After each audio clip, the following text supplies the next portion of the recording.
Graham, what's up, man? Not much, man. How you doing? I'm alright. Sorry to bother you late. I just got an interesting phone call from Jay from Battlefield. Apparently, Tim Jensen suffered an injury. He's not able to compete, and we're a week away from the fight, so I was given an option. Shawn Albrecht is the option to fight. I've already talked to him, and Jay said either 3 rounds or 5 rounds for the title, and Shawn said, you know, you're training for a title fight, and if he's going to step up, that it might as well be for a title fight. I don't know. What do you think of all that? I knew this was going to happen, but It's a third opponent change. I know that's a little bit much, but whatever. I'm ready to fight. If we're going to do it, might as well make it for a title. That's the way I look at it. Like, I know that I work with both of you guys, but if you're both given the opportunity, then you guys should just, you know, both take your opportunity. And the last thing you want, I know, because I know you've been having good camp and shit and working through some stuff, you don't need to not fight in a week. Yeah, no doubt. He's a tough kid. It'll be a good fight anyway.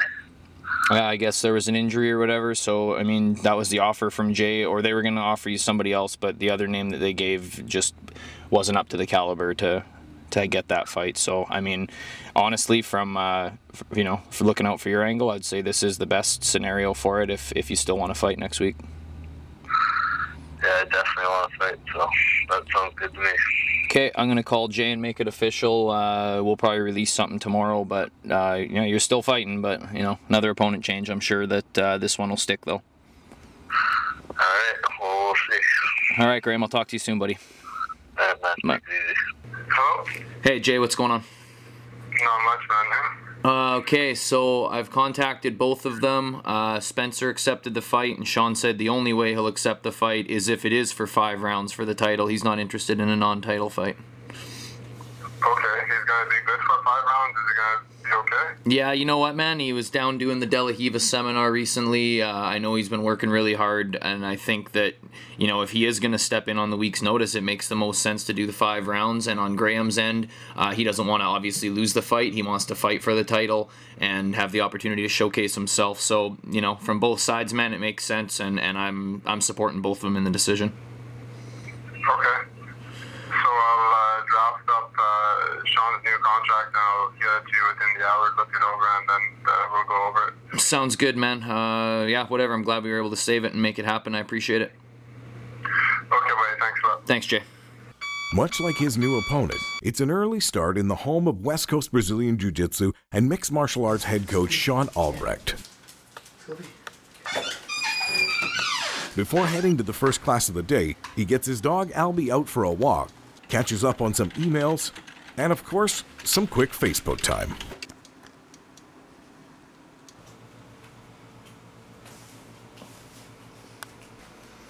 Albie, come! Good boy. Yeah, stay there. You're a good boy, man. You gotta get up. Alright, stay there, Albs. After getting home, Shawn prepares what is now one of the final meals before his weight cut, a simple blend of tuna fish and avocado. Tonight, he'll train before teaching his kickboxing class, and the workout is once again with pro boxer Josh Bonin, with the 2 longtime training partners finding an all-too-familiar rhythm.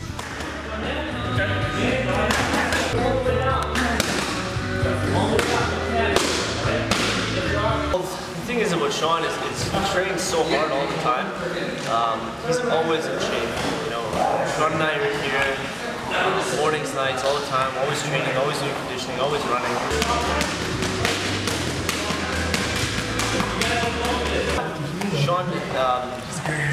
Shawn's wanted this fight for a long time, ever since the first fight. You know, I know Shawn has no hard feelings with Graham, personally, but you know, I know he thinks he's a good guy, but aside the first fight, he was not very happy. He wanted this one back for probably the last 2 years. He's been trying to get this fight, so. West Coast Brazilian Jiu-Jitsu is one of the largest gym chains in the Lower Mainland, with well over 20 affiliates spread out over the varying communities. Very hard. Like, every fight's a fight, and all these guys are ready.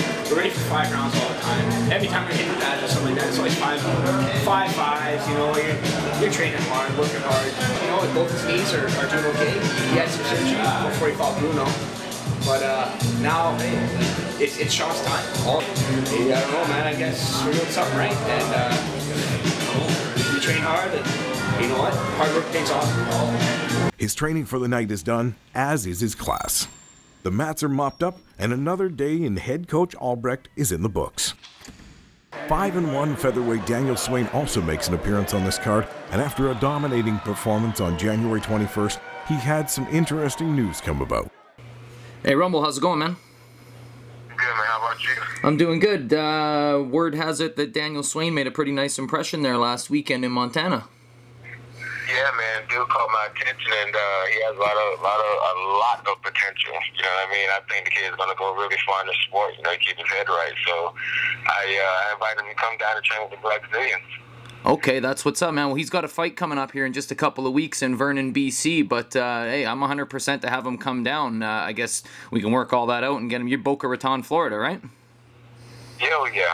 You know, I've been telling the guys, the coaches and stuff about Daniel, and they're really excited and interested to see what the guy has to offer and stuff like that. You know, I've talked to him a few times on the phone, and you know, I told him, I was like, dude, you know, this isn't about me. This is about you. You know what I mean? I believe in you. You know, so you know, don't try and come and impress me. Just be yourself and do your best. Very cool, man. Well, yeah, thank you for the opportunity, and I'm sure Swain would say the same thing. We'll take care of business here on the 11th, and I'll get back to you shortly after. We'll make our way down, man. Yeah, nice time. I said good luck. Okay, thank you, sir. I appreciate it. You're welcome, man. Thank you. All right.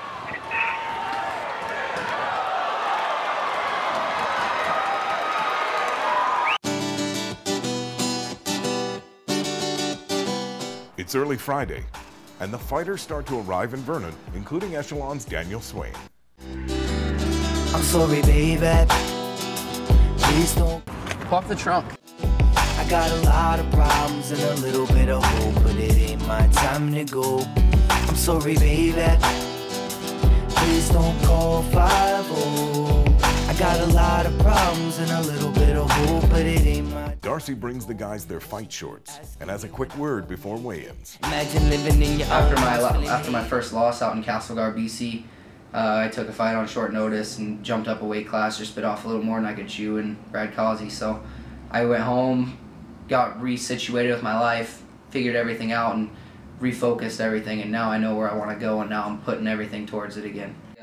Got a call from a promoter 2 weeks out of the fight. They said they needed a tough 45er against their hometown hero guy. They're pretty much flying me in there to get beat up. So I watched some tape on the kid. He was 4-0, all with submissions, beat some names like Roy Bradshaw, a couple of other guys. I didn't think he was anything to be worried about. I knew I could outstrike him, so my game plan was to go out there and beat him up on the feet and finish him. And luckily, that's what happened. I went out there, caught him with a knee in the first 10 seconds, had him rocked, then stalked him the next 2 minutes until I finished another flush knee and put him to sleep. It was a pretty awesome first knockout for me, so that was sick. After my fight, Anthony Johnson was in the crowd for it. He shook my hand after the fight and told me to stay with the sport and keep it going because I had something special. And a few days later, I got an offer from him and the guys at Black Zillions Gym down in Boca Raton, Florida, to fly me out and come train with them for a bit and maybe indefinitely. So, I mean, it's a great opportunity for me to train with some of the best guys in the world like Rashad Evans, Melvin Gillard, Matt Mitrio, and Anthony Rumble Johnson. It's just a huge opportunity for me to take it up to the next level and get to where I want to be in the sport. When I was in Montreal training at TriStar, David Walls would drop some pretty good stuff on me. He said, "You're only as good as your last fight." So every fight I'm going out there to make a statement. I will be the best in the world someday. Good luck, man. It's the day before fight day, and weight cuts are happening, as well as media opportunities and other obligations. One by one, the fighters make their way to the scale, with Shawn Albrecht and Graham Spencer meeting face to face. Wasn't too bad. I only had 4 pounds to do today, so it was all right. It was a kind of crappy little sauna that I found, but yeah, I fought there at least twice before, so I think I've got the routine down. Tomorrow I'm just gonna go in there, you know, implement my game, walk out with that belt.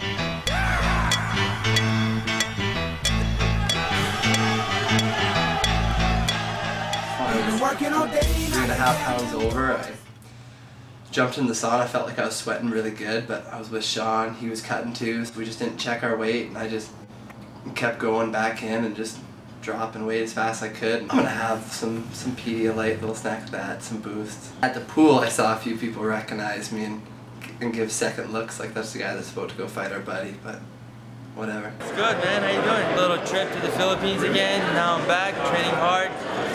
Got my boy Gary fighting tonight, so I'm here to corner that. But MFC 33, I'm fucking ready. May 4th. Mark, you know I'm good for it. It's freaking cold, man. It's killing me here. But I'm wearing shorts. The spirit stays. I gained weight. I'm about 180, 185 now. I felt a little bit too light for my last fight. So now I just gained some weight, 185, lifting heavy weights. I feel good, man. Sky, walk, subs on the beat, be sharp. Tomorrow night, just go out and do my thing. Hope for the best, hope I can finish it as fast as possible. Tracks. This has been Upper Echelon, inside Battlefield 13. Upper Echelon is brought to you in association with Live Vision Management, MMAsucka.com, Draco Impact Armor, and Battlefield Fight. No special preparation. I'm usually in pretty good shape. Hopefully it doesn't go 5 rounds, but if it does, I'll be ready. An hour or 15 minutes, quick, get green finish. I am just timeless, 16 in it. The fight is tomorrow. One night stands between all 4 guys and the next step of their careers. Give me one sentence that how the fight's gonna go Saturday night. A lot different than I went last time. In one sentence, what happens tomorrow night? Finished. Blowing hot air, you softer than the Michelin. All I need is love in the brain, I can get it in. Haters make me happy, young, dumb veteran. No competitors or opposition, vacant lot called top position. So I gotta claim my spot in the top division.